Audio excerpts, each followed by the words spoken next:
அஸ்ஸலாமு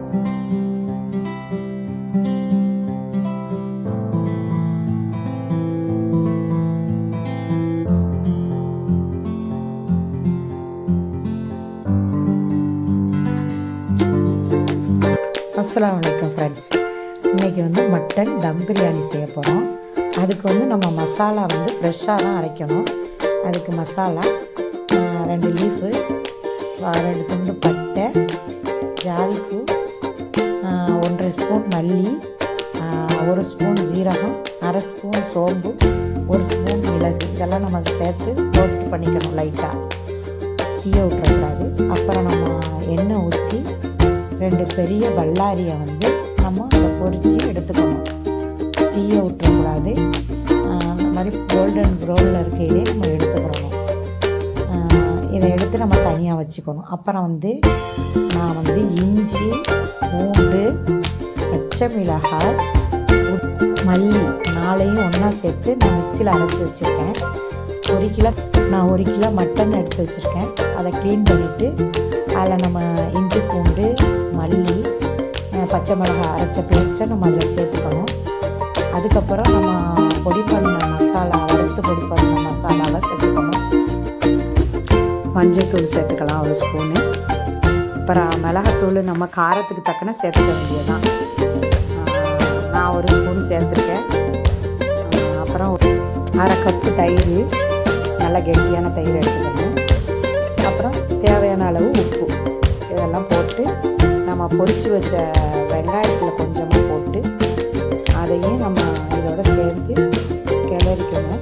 நல்லா கிளறி அதை ரெடி பண்ணி ஒரு 2 மணி நேரம் அப்படியே வச்சிடணும்.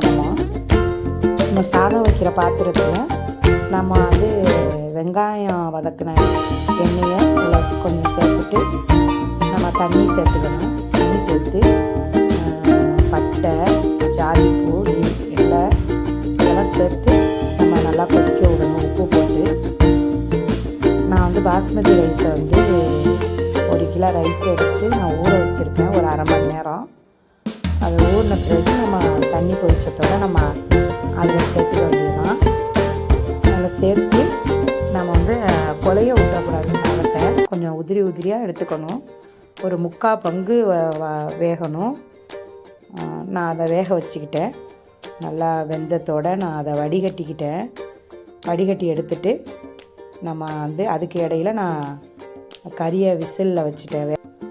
கறி வெந்த பிறகு நம்ம அதே சட்டியில் அந்த வடித்த சாதத்தை ஃபஸ்ட்டு அதில் பரவலாக வச்சுட்டு அப்புறம் புதினா மல்லி பரவலாக தூவிடணும். அப்புறம் நம்ம வெங்காயம் வதக்கி வச்சுருக்கோம்ல அதையும் தூவிட்டு அந்த கறி கிரேவியும் சேர்த்து அதில் நம்ம சேர்த்துக்கணும்.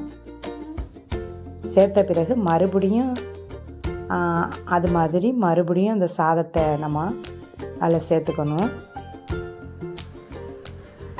அது சேர்த்த பிறகு மறுபடியும் அதே மாதிரி புதினா மல்லி, அந்த வெங்காயம், அந்த கிரேவி இதையெல்லாம் நம்ம சேர்த்துக்கணும். சேர்த்த பிறகு நம்ம நெய்யும் சேர்த்துக்கணும். ஒரு 100 நெய். தம் போடையில் நம்மளுக்கு டேஸ்ட்டு கிடைக்கும். ஓகே ஃப்ரெண்ட்ஸ், தம் ஆயிடுச்சு, ரெடி ஆயிடுச்சு. சாப்பாடு ரொம்ப டேஸ்ட்டாக இருந்துச்சு. நீங்களும் இது மாதிரி செஞ்சு பாருங்கள். நல்லா கலர்ஃபுல்லாக வித்தியாசமான கலராக கிடச்சிச்சு. ஒரு சோறு ஒயிட்டாகவும் ஒரு சோறு கலராகவும் இப்படி ரொம்ப அருமையாக இருந்துச்சு. கறி வெந்த விதமும் நல்லா இருந்துச்சு. அந்த நம்ம மசாலா நம்ம தனியாக அரைச்சி கொடுத்த மசாலா ரொம்ப டேஸ்ட்டாக இருந்துச்சு. இதுக்கு ஒரு தயிர் வெங்காயம் வச்சு சாப்பிட்டாச்சு. ஓகே ஃப்ரெண்ட்ஸ், பார்க்கலாம். Bye friends.